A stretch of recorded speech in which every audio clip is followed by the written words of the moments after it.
The words fell between them like shards of ice, each syllable cutting deeper than Rose had thought possible. "I'm here only because I'm in debt with your father." Alexander Blackthorne, the Duke of Ravenshollow, stood rigid in his formal wedding attire, his steel-grey eyes fixed somewhere beyond her shoulder. The chapel still echoed with the Reverend's final blessing, the scent of orange blossoms and incense heavy in the air.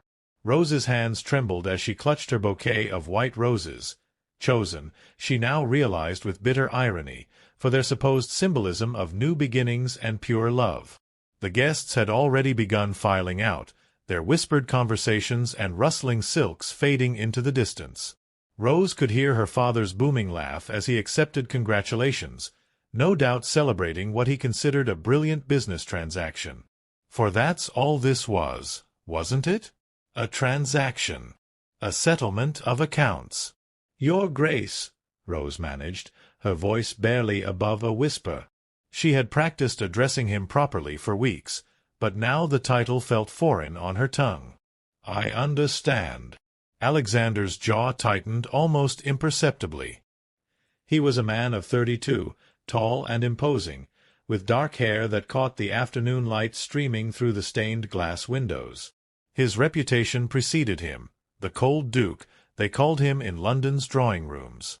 A man who had inherited his title at 21 when his father died under mysterious circumstances that had left the ducal estate in financial ruin. "Do you?" His voice was clipped, aristocratic, devoid of any warmth. "I wonder if you truly comprehend the nature of this arrangement, miss?" He paused, his lips curving into something that might have been a smile but held no humor. "Forgive me, Your Grace. How quickly things change." Rose lifted her chin, a spark of defiance flickering in her amber eyes.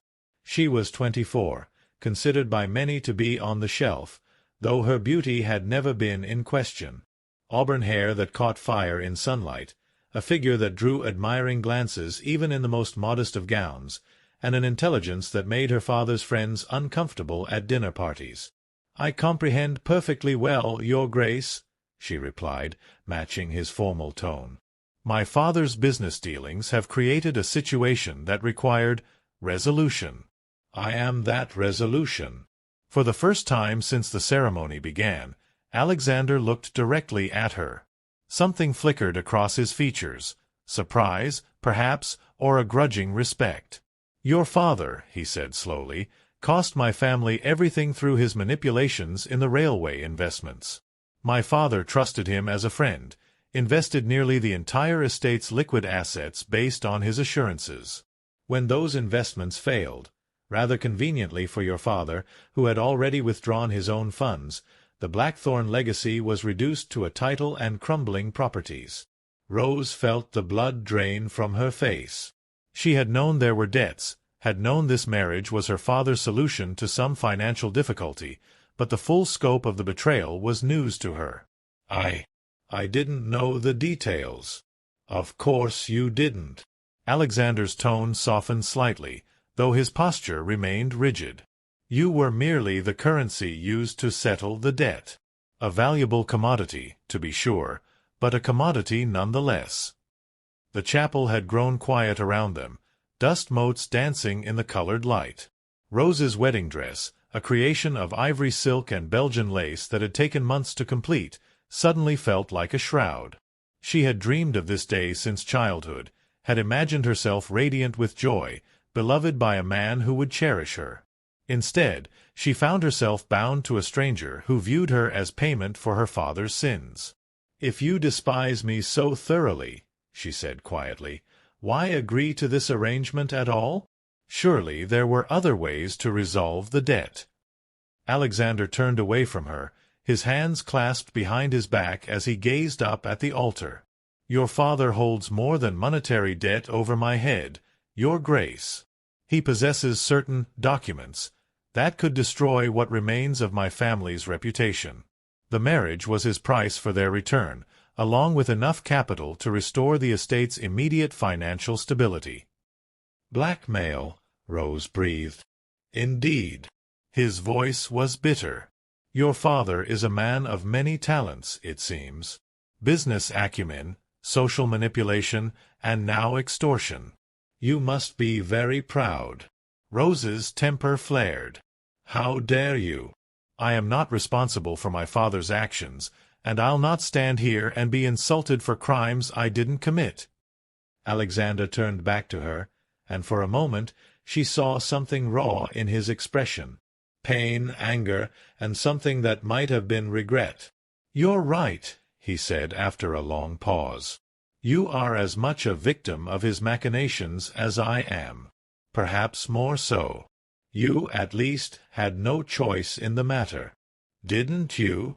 The question slipped out before Rose could stop it. "What do you mean?" "You said he held documents over you. But you're a duke, Your Grace.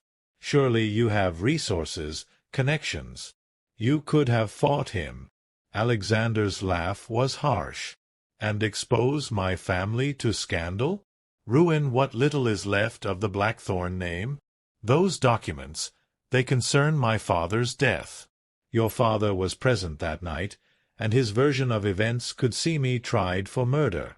Rose gasped, her hand flying to her throat. "Murder? But surely—" "My father died in a fit of rage over the financial losses your father had caused him. He'd been drinking heavily, was ranting about betrayal and ruination. In his fury, he struck me. I defended myself, and in the struggle—" Alexander's voice trailed off. "He fell down the stairs. Broke his neck. Your father arrived moments later, ostensibly to offer comfort and assistance. Instead, he took note of every detail that could be construed as evidence of patricide." The pieces fell into place with horrible clarity. "So you had no choice?" "None at all." His voice was flat, emotionless. "I could marry you and gain both his silence and enough funds to begin repairing the damage he'd caused, or I could watch him destroy what remained of my family's honor while I rotted in prison." They stood in silence for several minutes, the weight of their situation settling between them like a physical thing. Rose studied her new husband's profile, noting the tension in his shoulders, the way his hands clenched and unclenched at his sides. He was trapped just as surely as she was, bound by circumstances neither of them had chosen. "What happens now?" she asked finally. "Now?" Alexander seemed to pull himself back from some distant place. "Now we play the roles we've been assigned. We return to Ravenshollow Manor, you take your place as Duchess, and we attempt to salvage some semblance of a life from this arrangement." "And our marriage? What of that?" His gray eyes met hers, and she saw steel beneath the surface. "We will maintain appearances, naturally.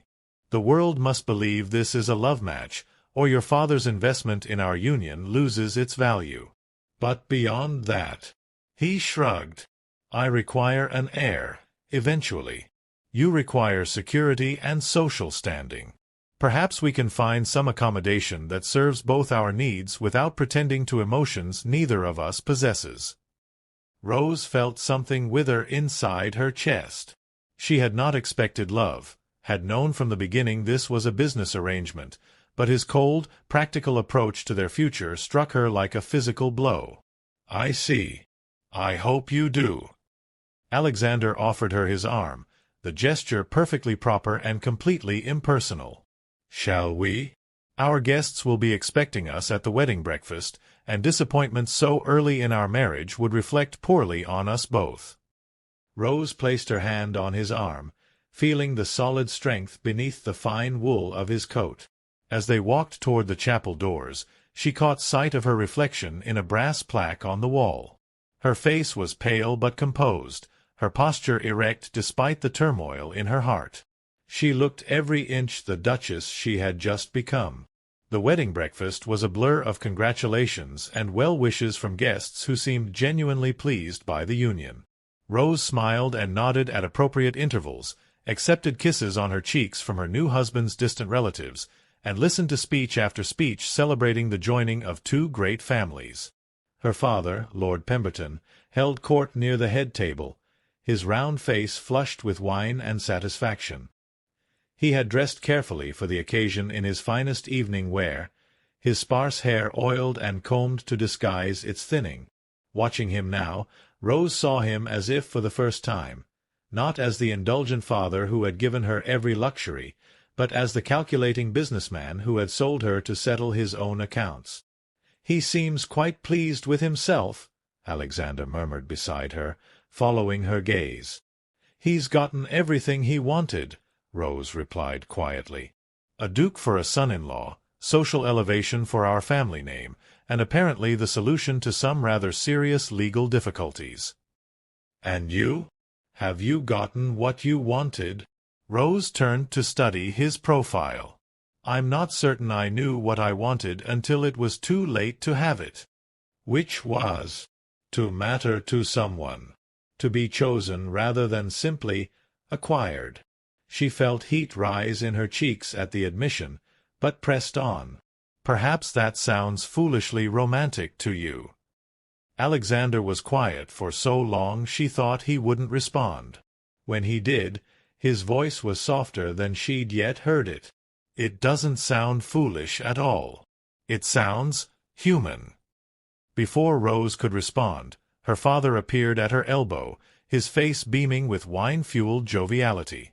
"My dear daughter, my beautiful Duchess. Come, you must meet Lord Ashworth. He's been asking about investment opportunities in the northern mills." "Father," Rose began, but he was already guiding her away from the table, one meaty hand on her arm. She glanced back to see Alexander watching their departure with an unreadable expression. The next several hours passed in a whirlwind of introductions and conversations that had little to do with celebrating her marriage and everything to do with advancing her father's business interests. Rose smiled until her cheeks ached, made polite conversation about topics she barely understood, and slowly began to realize that her role as Duchess was simply an extension of her father's commercial empire. As the afternoon wore on, she found herself increasingly desperate for a moment of quiet, a chance to process the revelations of the day and what they meant for her future. When the opportunity finally presented itself, she slipped away from the festivities and made her way to the small garden behind the chapel. The autumn air was crisp against her skin, carrying the scent of dying leaves and approaching winter. Rose settled on a stone bench beneath an old oak tree, grateful for the solitude. She had removed her gloves and was examining her new wedding ring, a heavy band of gold set with sapphires that had belonged to Alexander's grandmother, when she heard footsteps on the gravel path. "Hiding, Your Grace?" Alexander's voice held a note of gentle mockery. "Escaping," Rose corrected, not looking up. "There's a difference." He moved to stand beside the bench, close enough that she could smell his cologne, something subtle and expensive that reminded her of cedar and winter mornings. "Your father has been looking for you. Something about introducing you to potential investors." "Of course he has." Rose's voice was bitter. "I'm part of the portfolio now, aren't I? The Duchess card to be played whenever it might prove advantageous." "Is that what you think?" Rose finally looked up at him. The afternoon light caught the silver threads in his dark hair, and she noticed for the first time that his eyes weren't simply gray but held flecks of blue and green, like storm clouds over the sea. "Isn't it true?" she asked. "This marriage serves his purposes perfectly. He gains a duke's protection from whatever legal troubles he was facing, social elevation for our family name, and a daughter positioned to advance his business interests for years to come. Meanwhile, you gain financial stability and he returns whatever documents he was holding over you. Everyone benefits except the two people actually bound by the arrangement." Alexander sat down beside her on the bench, careful to maintain a proper distance between them. "You speak as though you had some alternative." "Did I?" Rose turned to face him fully. "Be honest with me, Your Grace. What would have happened if I had refused? If I had simply said no to this entire arrangement?" He was quiet for a long moment, staring out at the garden where late roses still bloomed despite the approaching winter. "Your father made it clear that your cooperation was essential. He suggested that without it, He would be forced to pursue alternative means of settling our accounts. Alternative means? Legal action that would have destroyed my family entirely. Social ruin that would have extended to anyone associated with the Blackthorn name. His voice was carefully controlled, including, presumably, any young woman who might be seen as supporting my cause against him. Rose felt a chill that had nothing to do with the autumn air. He threatened to ruin me as well if I didn't cooperate. Not in so many words, but the implication was clear. Alexander turned to look at her, and she saw something like sympathy in his expression. We were both very neatly trapped, weren't we? Indeed we were. Rose's voice was steady, but inside she felt something breaking apart. The last vestiges of her girlish dreams, perhaps, or simply her final illusions about her father's character. So what do we do now, Your Grace? How do two people forced into marriage find a way to live together without destroying each other in the process? Alexander studied her face, taking in the determined set of her jaw and the fierce intelligence in her amber eyes. I suppose we begin by being honest with each other. No pretenses, no attempts to create affection where none exists naturally. We acknowledge what this is and what it isn't, and we build from there. And what is it, exactly? A partnership, he said after considering. A business arrangement, if you will, but one that requires us to share a name, a home, and eventually— He paused, color rising slightly in his cheeks. A family. Rose felt her own cheeks warm. They hadn't discussed the intimate aspects of their marriage, but of course there would be expectations. He needed an heir, and she would be expected to provide one. The thought both terrified and, if she was being completely honest with herself, intrigued her. I see, she managed. And how do you propose we manage such a partnership? Carefully, Alexander replied, and she thought she detected a hint of humor in his voice. With respect for each other's positions and privacy. We need not be lovers to be effective partners, but we need not be enemies either. Is that what you want? A marriage of convenience with no deeper connection? The question seemed to surprise him. He was quiet for several moments, his gaze fixed on his hands. When he spoke, his voice was thoughtful. What I want is irrelevant. I learned long ago that wanting things beyond my control only leads to disappointment and pain. But what I can accept— that's a different matter entirely. He looked at her directly. Can you accept a marriage built on mutual respect and shared goals rather than romantic love? Rose considered the question seriously. Her dreams of romantic love had died that morning when she'd learned the true nature of their arrangement. But perhaps something else could grow in their place, something more practical but no less valuable. I think, she said slowly, that I would prefer honest partnership to false affection. At least then we both know where we stand. Then we have a foundation, Alexander said, rising from the bench. Shall we return to our guests? I believe we've been missed. As they walked back toward the chapel, Rose found herself studying her new husband from the corner of her eye. He moved with the unconscious grace of someone born to command, but she had begun to notice the subtle signs of strain around his eyes, the careful control he maintained over every gesture and expression. He was, she realized, as much a performer in this charade as she was. The rest of the wedding celebration passed more easily than Rose had expected. Now that she understood the rules of their arrangement, she found it simpler to play her part. She smiled at the appropriate moments, accepted congratulations with grace, and even managed to seem pleased when her father announced the newlyweds would be departing for Ravens Hollow Manor the following morning. As the evening drew to a close and guests began taking their leave, Rose found herself alone with Alexander in the small sitting room that had been set aside for the wedding party. Her trunk had been packed and sent ahead to the manor, and her maid would follow in a few days once the household arrangements had been settled. "Nervous?" Alexander asked, noting the way she twisted her wedding ring around her finger. Terrified, Rose admitted. I've never lived anywhere but my father's house.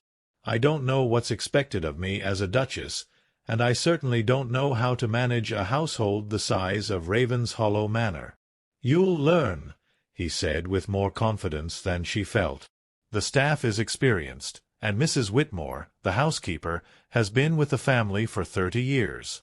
She'll guide you through the expectations. And you? Will you guide me as well? Alexander paused in the act of straightening his cufflinks. In what sense? In being your wife. The words came out more vulnerable than Rose had intended. I know this isn't a love match, but I don't want to embarrass you or fail in my duties. I want to be a good duchess, even if I can't be the wife you might have chosen. Something shifted in Alexander's expression. For just a moment his careful mask slipped, and she saw something raw and unguarded in his eyes. You won't fail, he said quietly. You have strength and intelligence. I can see that already. Those qualities will serve you well in your new position. How can you be so certain?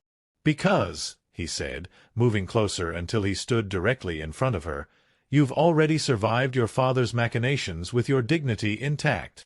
You've entered into this marriage with your eyes open and your spirit unbroken. That takes considerable courage. Rose looked up at him, struck by the sincerity in his voice. Is that truly what you think of me? It is. His hand rose as if to touch her face, then stopped halfway and dropped back to his side. I may not have chosen this marriage, Rose, but I'm beginning to think I could have done far worse in a wife.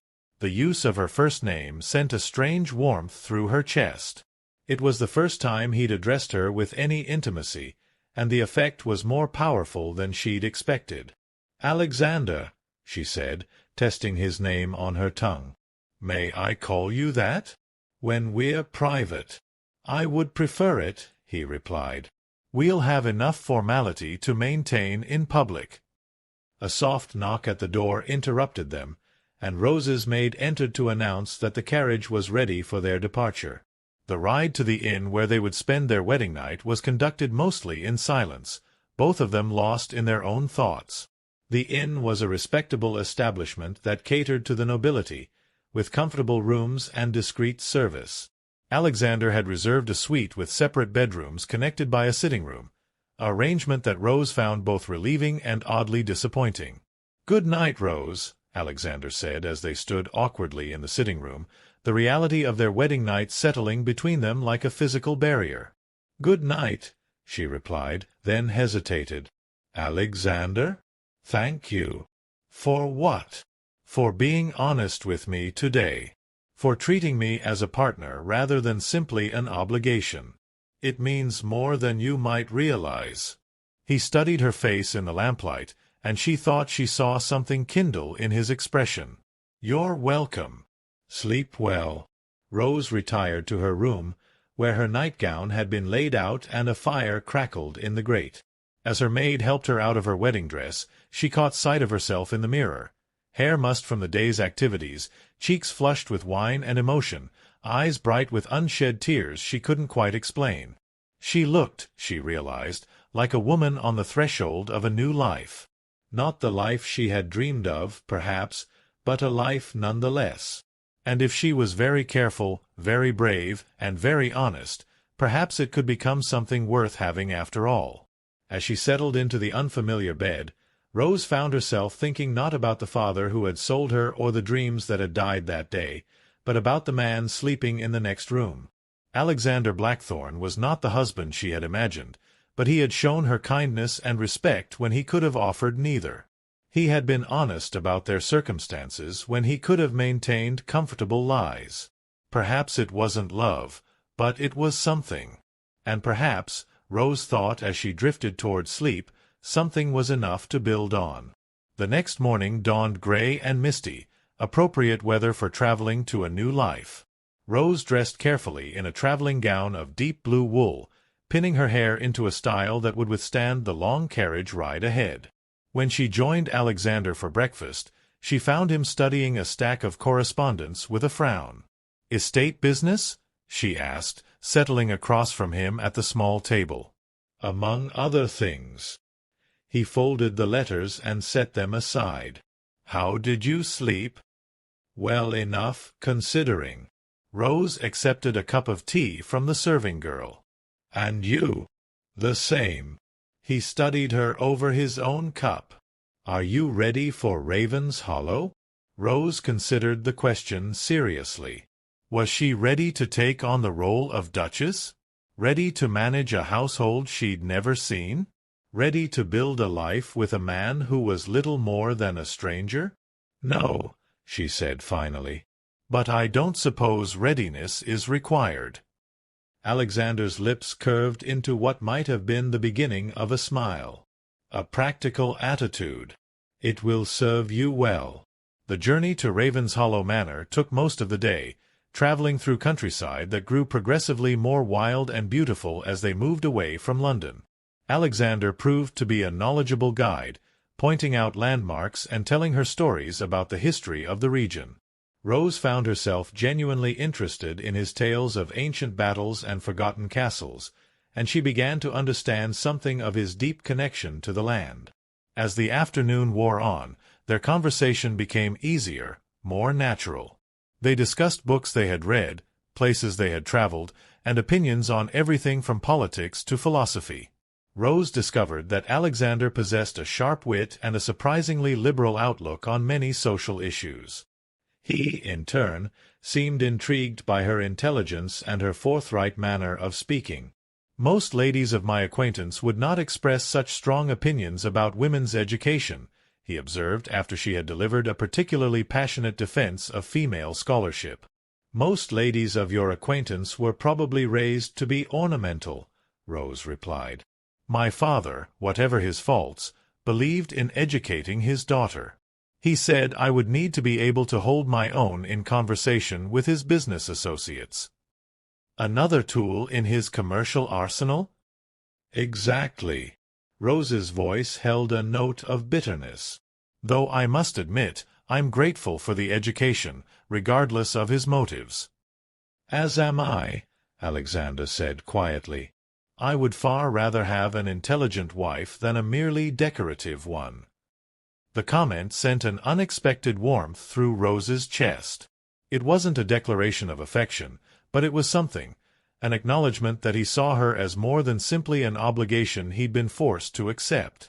As evening approached, they began to see signs of the Blackthorn estate: well-maintained stone walls, prosperous-looking farms, and tenants' cottages that appeared to be in good repair despite the family's recent financial difficulties. "You've managed to maintain the estate well," Rose observed, "considering the circumstances." "I've sold off some of the less productive land and consolidated the farming operations," Alexander explained. "The income is smaller but more reliable. And I've been very careful about expenditures." "Will my father's contribution make a significant difference?" Alexander was quiet for several moments. "It will allow me to make some necessary improvements and perhaps expand the operations again. More importantly, it will provide security for the tenants and staff who depend on the estate for their livelihoods." Rose heard something in his voice that made her look at him more closely. "You care about them." "The tenants, the staff." "They're my responsibility," he said simply. "They always have been, even when I had nothing to offer them but promises and good intentions. That's not common among the nobility." "Perhaps not. But it's how I was raised." Alexander's expression grew distant. "My father, for all his faults, understood that a duke's first duty is to those who depend on him. Even in his final years, when the financial pressures were destroying him, he never stopped caring about the welfare of our people." Rose heard the pain in his voice and felt an unexpected surge of sympathy. She was beginning to understand that Alexander's cold facade hid a man carrying enormous burdens and responsibilities that extended far beyond their forced marriage. "You miss him," she said gently. "I do. Despite everything, despite the circumstances of his death, I miss him." Alexander turned to look at her. "Does that surprise you?" "No. Love doesn't disappear simply because someone makes mistakes or poor choices. I'm beginning to understand that quite well." They were both thinking of her father, Rose realized. Despite her anger and disappointment, she couldn't simply stop loving the man who had raised her, even knowing what he had done to secure this marriage. As if summoned by their conversation, Ravenshollow Manor appeared around a bend in the road, and Rose caught her breath at her first sight of her new home. The house was magnificent, a sprawling Gothic Revival structure of warm grey stone, with tall windows that caught the last light of the setting sun. Formal gardens stretched out from the main building, and beyond them she could see parkland dotted with ancient oak trees. "It's beautiful," she breathed. "It's home," Alexander said simply, but she heard the deep affection in his voice. As their carriage pulled up to the main entrance, Rose saw that the entire household staff had assembled to greet their new Duchess.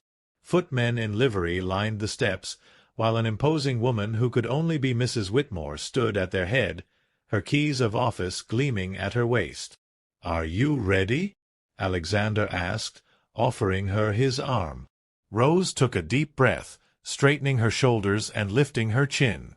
She might not have chosen this life, but she would not disgrace herself in it. "I'm ready," she said, and meant it. The introductions to the staff went smoothly, with Mrs. Whitmore proving to be a formidable but fair-minded woman who clearly understood her role in helping Rose transition into her new position. The house itself was even more impressive inside, with soaring ceilings, beautiful furnishings, and artwork that spoke of centuries of careful curation. "I'll show you to your rooms," Alexander said as they climbed the main staircase, Mrs. Whitmore having tactfully withdrawn after the tour. "You'll have the Duchess's suite, naturally. It connects to mine through the sitting room, but you'll have complete privacy." Rose nodded, though she felt a flutter of nervousness at the arrangement. The Duchess's suite was magnificent, with a large bedroom decorated in shades of gold and cream, a private sitting room, and a dressing room larger than her entire bedroom at her father's house. "It's lovely," she said, running her fingers along the silk upholstery of a chair near the fireplace. "It was my mother's," Alexander said from the doorway. "She died when I was 12, but I remember her here. She had excellent taste in furnishings.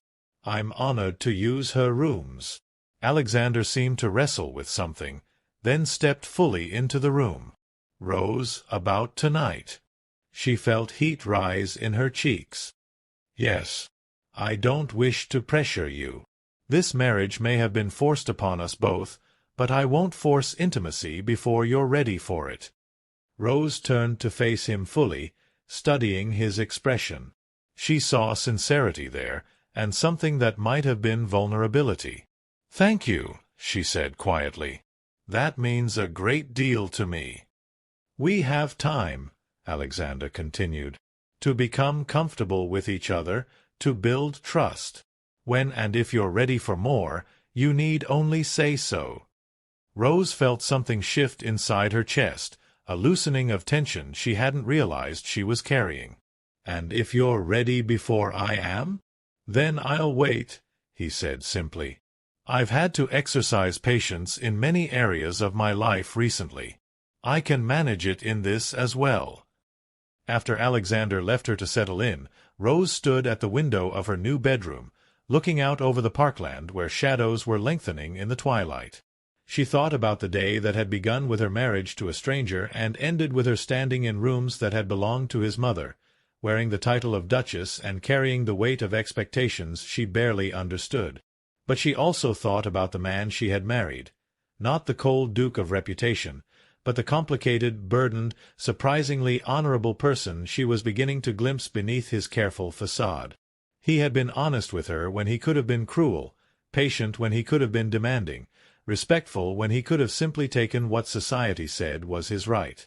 Perhaps it wasn't love, but it was something valuable nonetheless.